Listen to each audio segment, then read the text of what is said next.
وقتی گفته می‌شود در جامعه ما فرد یا افرادی 3,000 میلیارد، 7,000 میلیارد، 12,000 میلیارد اختلاس کردن، این جامعه به آرمان شهیدان نزدیک است. آیا میشه باور کرد که این روش‌هایی است که شهیدان ما برای جان باختند؟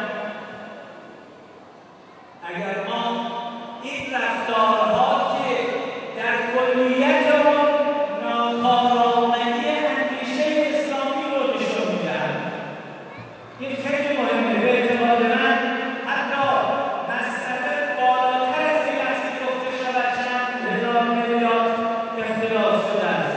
اگر شرایط به سمتی برود که نشان بدهد که اسلام نتوانسته است آرمان‌های رو محقق کند یا جمهوری اسلامی